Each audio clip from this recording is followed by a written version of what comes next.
بسم اللہ الرحمن الرحیم۔ سوچئے، ایک قدیم کہانی جو ہزاروں سال سے سنائی جا رہی ہے اور ایک جدید سائنسی نظریہ جو کائنات کے بارے میں ہماری پوری سمجھ کو ہلا کر رکھ دیتا ہے۔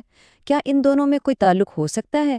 آج ہم قرآن کی ایک سب سے حیرت انگیز داستان اصحاب الکہف یعنی غار والوں کی کہانی کا جائزہ لیں گے اور دیکھیں گے کہ یہ جدید سائنس کے سب سے بڑے رازوں میں سے ایک یعنی وقت کی حقیقت سے کیسے جڑی ہوئی ہے۔ تو آئیے سیدھا اس سوال پر آتے ہیں، کیا یہ ممکن ہے کہ ایک معجزہ جسے صدیوں سے ایمان کی نشانی سمجھا جاتا ہے دراصل وقت میں سفر کی ایک مثال ہو؟ یہ وہ مرکزی معمہ ہے جسے آج ہم مل کر سمجھنے کی کوشش کریں گے۔ ہر بڑی کہانی کی طرح اس کہانی کی جڑیں بھی تاریخ کے ایک بہت اہم موڑ پر ہیں، تو چلیں وقت میں تھوڑا پیچھے چلتے ہیں، ایک ایسی سلطنت کی طرف جو اپنی طاقت کے عروج پر تھی لیکن اندر سے ایک گہرے روحانی بحران کا شکار تھی۔ ذرا تصور کیجئے ایک ایسی دنیا کا جہاں صرف اپنے عقیدے کا سچ بولنا موت کو دعوت دینے کے برابر تھا۔ رومی سلطنت میں ہر طرف بتوں کی پوجا ہوتی تھی اور جو کوئی بھی ایک اللہ پر ایمان لانے کی جرت کرتا اسے بدترین سزاؤں کا سامنا کرنا پڑتا تھا۔ یہ وہ خطرناک ماحول تھا جس میں اس کہانی کے کردار جی رہے تھے۔ اور پھر وہ فیصلہ کن لمحہ آ ہی گیا۔ سلطنت کے اعلیٰ عہدوں پر فائز 7 نوجوانوں نے اپنی خاموشی توڑ دی۔ وہ وقت کے شہنشاہ کے سامنے کھڑے ہوئے اور دلیری سے اپنے ایمان کا اعلان کر دیا۔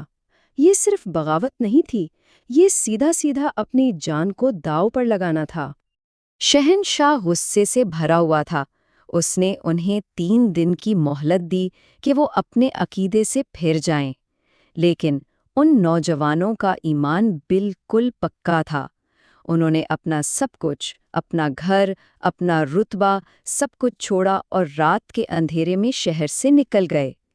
آخرکار انہوں نے ایک دور دراز غار میں پناہ لی، اپنے رب پر مکمل بھروسہ کرتے ہوئے۔ اور بس یہاں سے کہانی ایک بالکل نیا، ایک بہت ہی پراسرار موڑ لیتی ہے۔ یہ اب صرف ایک تاریخی واقعہ نہیں رہتا بلکہ ایک گہرا معمہ بن جاتا ہے، اور اس معمے کو سمجھنے کی چابی خود قرآن کے الفاظ میں چھپی ہے۔ قرآن ایک بہت ہی خاص لفظ استعمال کرتا ہے یہ بتانے کے لیے کہ وہ غار میں کس جگہ پر تھے۔ وہ صرف غار میں نہیں تھے بلکہ غار کے اندر ایک فجوہ میں تھے۔ یہ لفظ یہ بہت اہم ہے۔ تو فجوہ کا مطلب آخر ہے کیا؟ عربی زبان میں یہ صرف ایک کھلی جگہ نہیں بلکہ ایک ایسی کھوکھلی، وسیع اور محفوظ جگہ ہے جو ارد گرد سے کٹی ہوئی ہو۔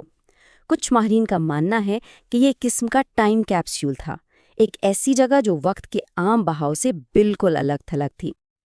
اور یہ کوئی عام سی نیند بھی نہیں تھی۔ قرآن جو تفصیلات بتاتا ہے وہ بہت غیر معمولی ہیں۔ ان کے کانوں پر جیسے پردہ ڈال دیا گیا تھا، ان کے جسموں کو دائیں بائیں پلٹا جا رہا تھا تاکہ وہ محفوظ رہیں، اور اگر کوئی انہیں دیکھتا تو خوف سے بھاگ جاتا۔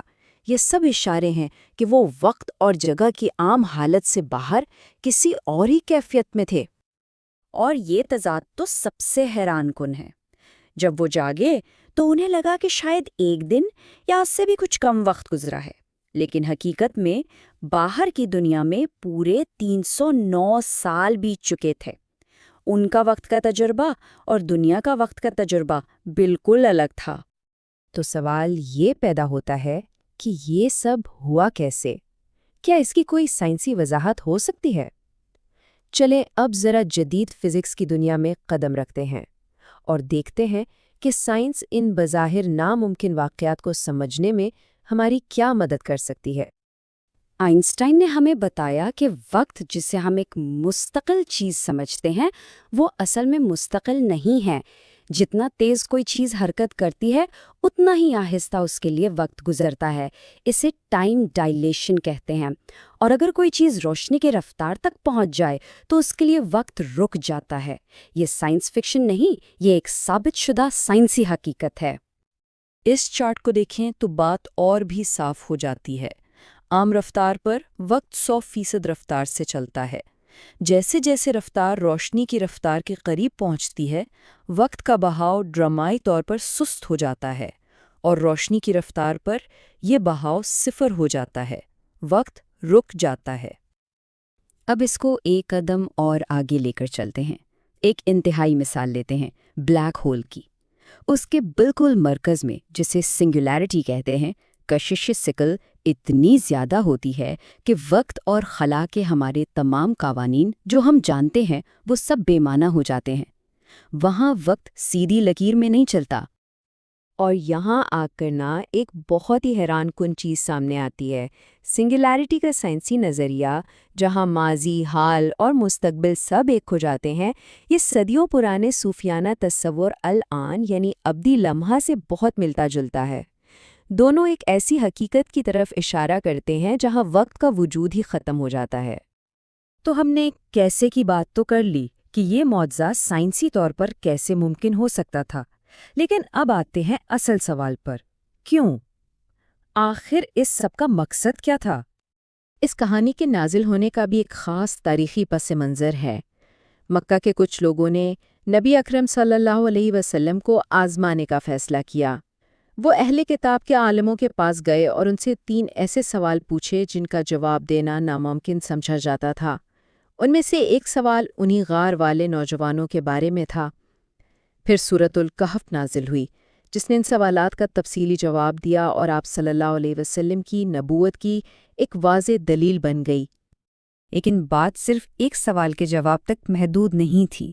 اس کہانی کا پیغام اس سے کہیں زیادہ گہرا اور آفاقی ہے۔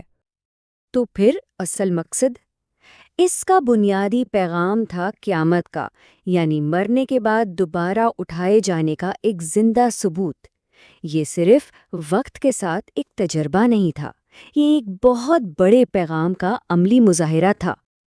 دیکھیے، منطق بہت سادہ اور بہت طاقتور ہے۔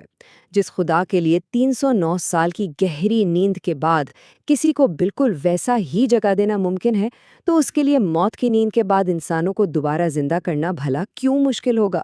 اس ایک واقعے نے آخرت پر ایمان کو بے حد مضبوط کر دیا۔